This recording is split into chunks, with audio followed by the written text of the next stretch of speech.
Live ITR filing, future and option की cell कहाँ दिखानी है, परचेज कहाँ दिखानी है, लॉस कहाँ पे कैरी फॉरवर्ड होगा और 44 एडी में कैसे दिखाते हैं, बुक्स ऑफ अकाउंट कैसे बनाते हैं, लाइव दिखाऊंगा। जैसा कि मैंने प्रॉमिस किया था, आप सभी को शेयर मार्केट का एक्सपर्ट बना दूंगा टैक्सेशन में। उसी कड़ी में एफ&ओ का पार्ट 1 है दोस्तों। ये 5 वीडियो बनाई है मैंने एफ&ओ की। आपने अगर पांचों देख ली, यकीन मानिए इंडिया में नहीं पूरे वर्ल्ड में आपसे अच्छा टैक्सेशन लाइव आईटीआर फाइलिंग के साथ, loss, books of account, everything आपको पता चल जाएगा। अपने स्टाफ को जरूर शेयर कर देना, लोग पढ़ते नहीं है। आप मेरी सीरीज देख के शेयर मार्केट के टैक्सेशन के एक्सपर्ट बन जाएंगे, पक्का है। उसी कड़ी में स्वागत करता हूं आपका मेरे यूट्यूब चैनल एक्सपर्ट से सचिन में, और मैं हमेशा कहता हूं इंडिया का इकलौता प्रैक्टिकल चैनल। स्टार्ट करता हूं एफ&ओ पार्ट 1। दोस्तों सेक्शन आया था 43(5) 2005 में, जो कहता था कि अगर आप रिकॉग्नाइज स्टॉक एक्सचेंज में एफ&ओ करेंगे तो ये आपकी नॉर्मल बिजनेस इनकम मानी जाएगी। नॉर्मल बिजनेस इनकम यानी कि मैं सीए हूं, मैं बिजनेस कर रहा हूं, वैसी ये भी बिजनेस इनकम है। डॉक्टर कर रहा है, कोई आईटी प्रोफेशनल कर रहा है, जूते बेचने वाला कर रहा है, जूस जो दे रहा है, कोई भी जो भी काम कर रहा हो, हीरो हीरोइन सब बिजनेस कर रहे हैं, ये भी वैसी बिजनेस माना जाएगा। कुछ नहीं, बिजनेस अगर मान लिया तो होता क्या है, जब हम बिजनेस मान लेते हैं तो मेरा क्या आता है, सेल एक्सपेंस और ये नेट प्रॉफिट पे मैं टैक्स देता हूं, ये हो जाता है। यही हमें कैलकुलेट करना है। आईटीआर में दिखाऊंगा भी, आखिरी तक टिके रहना। जितने भी एक्सपेंस है आपको सब मिलेंगे दोस्तों। आपका इलेक्ट्रिसिटी भी मिलेगा, ट्रांसपोर्ट मिलेगा, लैपटॉप का जो भी असेट्स है उसका डेप्रिसिएशन मिलेगा। अगर आपको ट्रेनिंग लेते हो, बहुत सारे लोग बुक्स खरीदते हैं, शेयर मार्केट की ट्रेनिंग लेते हैं, वो खर्चा मिलेगा। ब्रोकरेज का खर्चा मिलेगा, ऑडिट फीस का खर्चा मिलेगा, अकाउंटिंग करवाते हो, सीए का कोई कंसल्टेंसी लेते हो, हर तरह का खर्चा आपको मिलेगा। पर ज़्यादातर होता क्या है दोस्तों, हम तो लैपटॉप पे बैठ के एफ&ओ कर लेते हैं, सेटअप तो होता नहीं बहुत बड़ा। मैं बात कर रहा हूँ अगर आप बड़े लेवल पे कर रहे हो, अच्छे लेवल पे, और अगर आप एक कमरे में बैठ रहे हो तो प्रपोर्शनल बिजली का बिल का खर्चा भी तो आएगा, क्यों नहीं आएगा। आप प्रपोर्शनल लीजिए, भले ही घर पे कर रहे हो, खर्चा मिलेगा, इसकी प्लानिंग होती है वो अच्छी। इसके अंदर बुक्स ऑफ अकाउंट और अकाउंटिंग कब करनी होती है और सी का ऑडिट कब होता है दोस्तों, मैंने उसके लिए पार्ट 3 बनाया है, उसको देख लेना। ज़्यादातर केस के अंदर बुक्स ऑफ अकाउंट और ऑडिट नहीं होता है।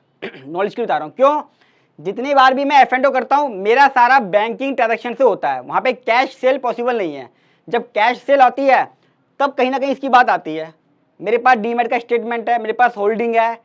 अगर आपकी एफ&ओ में 10 करोड़ से ऊपर की टर्नओवर है, जो कि बहुत ही मुश्किल है, 10 करोड़ की टर्नओवर बताऊंगा टर्नओवर होता क्या है। 10 करोड़ से ऊपर की टर्नओवर है तभी आपको सीए की जरूरत पड़ेगी। हमारी सरकार ने कहा रखा थोड़ा भी सचिन जी से दूर रहो, अपने आप ही कर लो। तो 10 करोड़ की टर्नओवर के बाद बात करेंगे, वीडियो बनाइए देख लेना। अगर बिजनेस इनकम हो गई मेरे एफ&ओ तो क्या होगा, सेट ऑफ हो जाते हैं लॉसेस। भगवान ना करे किसी को लॉस हो, वैसे तो 10% को ही प्रॉफिट चल रहा है, 90% को लॉस चल रहा है एफ&ओ में। अगर आपका लॉस हो गया बिजनेस में और आपकी बाकी कोई इनकम है तो वो उस साल सेट ऑफ हो जाती है। जैसे हो सकता है आपके पास रेंटल इनकम आ रही हो और आपको एफ&ओ में लॉस हो गया हो, सेट ऑफ हो जाएगा। आपका कोई और बिजनेस है या प्रोफेशन है, मान लीजिए मैं चार्टर्ड अकाउंटेंट हूँ, मैं सीए का प्रोफेशन कर रहा हूँ, मैंने एफ&ओ में लॉस खा लिया तो क्या होगा, मेरा वो लॉस सेट ऑफ हो जाएगा और मुझे टैक्स कम देना पड़ेगा। कोई भी आपकी इनकम है अदर सोर्स से, हो सकता है आपकी एफडी का इंटरेस्ट की इनकम हो तो हो जाएगा। कैपिटल गेन से अलाउ नहीं है। Long term capital loss only allowed to set off with long term capital gain, ठीक है। सैलरी नहीं मिलता, इसका भी मैंने पार्ट 3 और पार्ट 4 बनाया है, पूरा चार्ट बना के कैसे कैसे सेट ऑफ होता है। यहाँ पे एक ओवरव्यू दे रहा हूँ। सैलरी से अलाउ नहीं करते दोस्तों, बहुत बड़ा ऑब्जेक्शन है मेरे को। एक आदमी की 10 लाख की सैलरी है, उसने 5 लाख एफ&ओ में लगाया और उसको नुकसान हो गया, लेकिन यहाँ पे इनकम टैक्स कहता है कि आपको 10 लाख पे टैक्स पे करना पड़ेगा। जो आपका 5 लाख का लॉस है हम अलाउ नहीं करेंगे। क्यों नहीं करेंगे भैया, क्या सैलरी पार्ट नहीं है? हाउस प्रॉपर्टी से आप अलाउ कर रहे हो, इससे अलाउ कर रहे हो, एफडी के इंटरेस्ट से अलाउ कर रहे हो, सैलरी से मना करते हो। उनको पता है कि ज्यादातर लोग सैलरी वाले जो शेयर मार्केट में पैसा लगाते हैं, नुकसान होगा ना, टैक्स लेंगे पूरा। बहुत गलत है, मैं बहुत हाईली ऑब्जेक्ट करता हूँ। यार सैलरी वालों के साथ इतनी जाती क्यों, क्या सैलरी वाले टैक्स पे नहीं करते? सबसे ज़्यादा सेफ तरीके से अगर कुछ इक्का दुक्का छोड़ दूँ जो फेक रिफंड लेते हैं, सैलरी वाले ईमानदारी से टैक्स पे करते हैं। टैक्स करता है उनका, फिर उनके पास पैसा आता है और बिजनेसमैन पूरे साल कमाता है, आखिरी में मन करेगा तो ठीक है हमें टैक्स प्लानिंग करके देता नहीं टैक्स, लेकिन सैलरी वाले का टैक्स करने के बाद पैसा आता है, तो उनका अलाउ होना चाहिए। दोस्तों आप भी अपनी राय दीजिएगा कमेंट बॉक्स में। कैरी फॉरवर्ड, अगर मेरा लॉस हो गया है और मेरा कोई और हेड नहीं है, मान लीजिए मैं एफ&ओ में काम करता हूं, मेरा लॉस हो गया, आपको 8 साल तक वो कैरी फॉरवर्ड करने को मिलेगा और आप उसे भविष्य में अपनी बिजनेस इनकम से सेट ऑफ कर सकते हैं। देखिए थोड़ा फर्क है, जब सेट ऑफ होता है तो आपकी कोई भी हेड ऑफ इनकम चल जाती है सेट ऑफ के लिए, लेकिन जब कोई भी लॉस कैरी फॉरवर्ड होता है तो वो सेम बिजनेस से ही सेट ऑफ होगा। यानी कि इस साल मेरा एफ&ओ है तो अगले साल एफ&ओ के प्रॉफिट से ही सेट ऑफ होगा, हाउस प्रॉपर्टी से नहीं होगा, आपका सैलरी से तो होता ही नहीं है, अदर बिजनेस से भी नहीं होगा। मान लीजिए मैं चार्टर्ड अकाउंटेंट हूँ, मेरा इस साल लॉस हुआ है, मैंने कैरी फॉरवर्ड कर दिया, अगले साल मुझे सीए में प्रॉफिट हुआ तो मेरा सीए से एडजस्ट नहीं होगा, होगा किससे, वो एफ&ओ के प्रॉफिट से। एक चीज और, आईटीआर फाइलिंग मस्ट है विथ इन ड्यू डेट, यानी कि 31 जुलाई से पहले पहले अपनी आईटीआर जरूर भर लें। जिन लोगों का लॉस है तभी उसको अगले साल बेनिफिट मिल पाएगा। कई लोग कहते हैं यार मेरा लॉस है, मैं आईटीआर नहीं भर रहा, सीए पैसे मांगेगा। अरे भैया भरना है, एक तो इनकम टैक्स के केस से बच जाओगे, दूसरा अगली बार प्रॉफिट होगा तो आपको फायदा मिल जाएगा। देखिए कंसोलिडेट करिए, 3 दिन लगाए मैंने एक पार्ट बनाने में सब चीज़ें, तो लाइक कर देना और कमेंट दे देना अच्छा सा नीचे।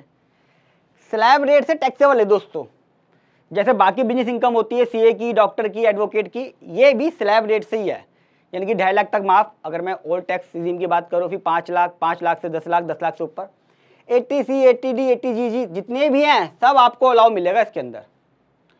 न्यू टैक्स रिजीम और ओल्ड टैक्स रिजीम का बेनिफिट भी ले सकते हो, यानी कि अगर आपका 7 लाख तक का एफ&ओ में प्रॉफिट है, जो कि मैं मानता हूँ बहुत ज़्यादा है, 7 लाख एफ&ओ में अगर किसी का ही प्रॉफिट है तो नील टैक्स से नील आईटीआर भरना पड़ेगा नो डाउट, पर टैक्स 0 है अगर वो न्यू टैक्स रिजीम सिलेक्ट करता है। फॉर्म 10IEA भरना पड़ेगा उसको इसके लिए,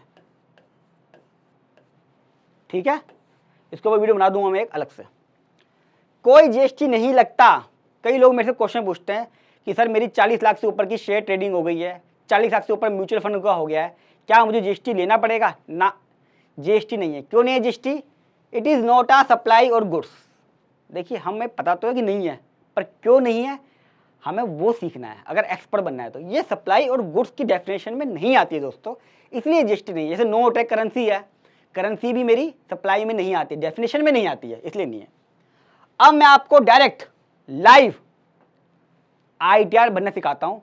दोनों केस लिए मैंने, फ्यूचर का ऑप्शन का तो सिमिलर है, वही सिस्टम सेम है, फ्यूचर ऑप्शन का एक लेगा, साथ में लॉस कैसे दिखाते हैं वो भी दिखाता हूं। दोस्तों आपको आईटीआर फाइलिंग से पहले दिखा देता हूं कि बैलेंस शीट कैसे बनती है एफ&ओ वालों की। देखिए एक उर्वशी है आर, इसकी फुल फॉर्म आप कमेंट बॉक्स में बताना कौन है, मुंबई में रहती हैं। ये मैंने इनका बनाया है जीरोधा अप स्टॉक का। यहाँ पे ओपनिंग स्टॉक आता है, यहाँ सेल, यहाँ क्लोजिंग स्टॉक, यहाँ परचेज, यहाँ पे ग्रॉस प्रॉफिट। जैसे बिजनेस की बनती है वैसे इसकी भी बनती हैगी। ये आपका लॉस आ गया एफ&ओ पे, ये आपकी ऑडिट फीस आ गई, हम लोगों की सीए की, यहाँ पे नेट लॉस आ गया है। अब मैं आपको इसकी P&L ये रहा, ये बैलेंस शीट जो हम आईटीआर भरते हैं उसमें P&L में जाता है, और अब मैं आपको इसकी बैलेंस शीट भी दिखाता हूँ।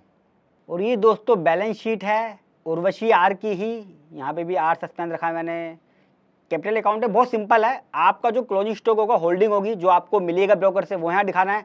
जो आपका बैलेंस पड़ा हुआ है, डीमैट के अंदर पैसा पड़ा हुआ है, वो यहाँ आ जाएगा। आपकी हमारी सीए की ऑडिट फीस, और जो बचेगा वो कैपिटल अकाउंट। बहुत ही सिंपल बनती है दोस्तों। जब आप एंजल वन की स्टेटमेंट डाउनलोड करेंगे, चाहे वो ऑप्शन या ऑप्शन का है, लेकिन फ्यूचर में भी सेम ही ऑलमोस्ट रहता है, आपकी बाय वैल्यू निकलेगी, सेल वैल्यू निकलेगी, सेल वैल्यू के साथ एक ग्रॉस का P&L है। ये देखिए ये कैसे आया, ये आया मेरा sell value minus buy value. Simple है, कोई भी समझ जाएगा, सारी वैल्यू ऐसी है।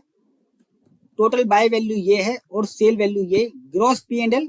फिर आपके 2 तरह के खर्चे हैं, जो ब्रोकरेज वगैरह वो हो गए, और एसटीटी। आपका टैक्सेबल P&L ऐसे निकल कर आया है। और अगर आप ओवरऑल देखेंगे तो यहाँ मुझे इस ट्रांजेक्शन पे प्रॉफिट हुआ है, यहाँ प्रॉफिट, फिर प्रॉफिट, यहाँ मुझे लॉस हुआ मोटा, फिर प्रॉफिट, फिर loss, profit, loss, profit, profit, profit. Overall मेरे को जो यहाँ पे लॉस हुआ है वो है 77,918 ऑप्शन के अंदर। फ्यूचर का भी सेम ट्रीटमेंट है। अब मुझे निकालनी है एब्सोल्यूट टर्नओवर। ये कैसे निकलेगी? इजिकल टू ABS लगाएंगे फार्मूला, ब्रैकेट क्लोज करेंगे, और आपको लेना है ग्रॉस P&L, ब्रैकेट बंद करेंगे, एंटर मार देंगे। यहाँ पे आप इसको पूरा पेस्ट मार देंगे कॉपी करके, फार्मूला पूरा लग गया। देखिए हुआ क्या, फायदा क्या हुआ, यहाँ पे मेरा पीएनएल था पॉजिटिव, यहाँ भी पीएनएल पॉजिटिव रहा, यहाँ पॉजिटिव, यहाँ पॉजिटिव, यहाँ तक पॉजिटिव। ये जो निगेटिव फिगर है यहाँ मुझे पॉजिटिव करनी थी। अब मेरी सारी फिगर पॉजिटिव है, इसको मैंने टोटल कर दिया।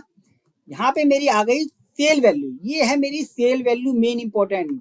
ठीक है, कहीं भी आईटीआर के अंदर इसका या इसके बारे में जिक्र नहीं होगा, ये नोशनल वैल्यू है। अब आपके लिए दो वैल्यू रेलिवेंट हो गई है, ये सेल वैल्यू और ये टैक्सेबल पीएनएल जो आपके आईटीआर में जाएगा। आईटीआर में कहीं भी एब्सोल्यूट टर्नओवर नहीं जाती है, सिर्फ लॉस जाएगा। अगर प्रॉफिट है तो प्रॉफिट दिखा देंगे ऊपर, अगर लॉस है तो लॉस दिखा देंगे नीचे, जहां मैं आपको दिखाने जा रहा हूँ। अब ये टर्नओवर का मतलब क्या है, टर्नओवर 44 एडी के लिए इस्तेमाल होती है सिर्फ, अगर आपको 44 एडी में भरनी है।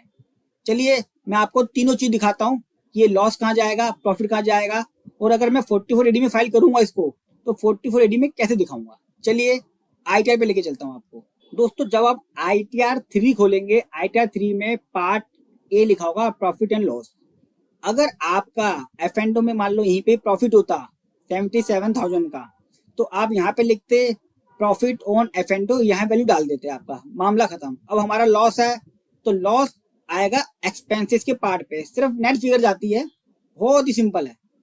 ये देखिए यहाँ पे कॉलम नंबर 46 के अंदर आएगा loss from future and option, same figure 77,918 जो मैंने आपको दिखाई भी थी, और स्क्रीन पे दोबारा वो फिगर दिख भी रही है। बस सिंपल से ही डालना है, और हम मानते हैं कि आपने विड्रॉ कर लिया है कैपिटल, तो बैलेंस शीट में कुछ नहीं डालना। फिर भी लोग चाहते हैं बैलेंस शीट में डाल दूं, तो आप कैपिटल अकाउंट के थ्रू इसको पास आउट कर सकते हैं, लेकिन वो मैंडेटरी नहीं है, वो थोड़ा लंबा चौड़ा काम हो जाता है। यहाँ पे इसकी जरूरत नहीं है, सिंपल सी एक फिगर जाएगी, ये लॉस आपका कैरी फॉरवर्ड हो जाएगा। मैं आपको दिखा देता हूँ, ये देखिए यहाँ लिखा हुआ आ रहा है transfer to balance carry forward to balance sheet in proprietary account negative 77,918, ये आपका लॉस कैरी फॉरवर्ड हो रहा है। अब दोस्तों अगर मैं दिखाऊंगा 44 एडी में, आप चाहते हो यार लॉस वॉस का चक्कर छोड़ो, 44 एडी में दिखाएंगे, तो 61 नंबर कॉलम आपका चलेगा जिसमें लिखा है computation of presumptive business income under section 44 AD. यहाँ पे सारी की सारी सेल आप दिखाओगे बैंक के थ्रू, क्योंकि जितना भी आप ट्रांजेक्शन करते हो एफ एंड ओ में, सारी आपकी सेल चेक बाय बैंक होती है, और उसका 6% दिखा दोगे यहाँ पे। अब इसका फायदा क्या हुआ, आपको लॉस का झंझट समझ में नहीं आ रहा, आपको चाहते हो कि बैलेंस शीट में लॉस ना दिखाएं, तो आप इसे 6% पे दिखा दो। इसकी मैंने एक सेपरेट वीडियो बनाई है, वो भी आपको दिखाऊंगा कि क्यों हम लॉस की बजाय 6% में या हायर प्रॉफिट दिखा सकते हैं 44 एडी में। चलिए चलता हूँ अपने डैशबोर्ड की तरफ। अगर वीडियो अच्छी लगी हो, यूजफुल हो, तो लाइक कर दें और कमेंट में अपनी ओपिनियन जरूर बताएं दोस्तों। और फर्स्ट टाइम आ रहे हैं तो मेरे चैनल को सब्सक्राइब कर लें, क्योंकि अब मुझे आपको शेयर मार्केट टैक्सेशन का एक्सपर्ट बनाना है। और दोस्तों बड़ा ही कॉम्प्लिकेटेड इश्यू है, बहुत सारे आर्टिकल गूगल पे भी हैं, बहुत जगह हैं, गलत सलत लिखे हुए हैं, कंसेप्ट किसी को भी क्लियर नहीं है, जिसका जो मन आता है उठाता डाटा डाल देता है। मेरे यहाँ आपको बिल्कुल प्रैक्टिकल टैक्सेशन मिलेगा, तो जितना हो सके इसको शेयर करें। सीए अपने स्टाफ आर्टिकल को जरूर दे दें, और आर्टिकल है तो अपने सर्कल में दे दें, ताकि आप इंडिपेंडेंट इसको देख के आईटीआर फाइल कर सकें। आप किसी टॉपिक पे चाहते वीडियो बनाऊं, वो भी लिख दीजिएगा, मैं वो बना दूंगा, और सारे कमेंट्स का रिप्लाई देता हूं। मेरा नंबर है, आप मुझसे फ़ोन पे बात भी कर सकते हैं अगर कोई हेल्प चाहिए हो तो। और टॉपिक पे चाहते वीडियो बनाऊं, कमेंट बॉक्स में लिख दीजिएगा। तो जल्द मिलूंगा अगले पार्ट 2 में एफ एंड ओ के, तब तक के लिए नमस्कार।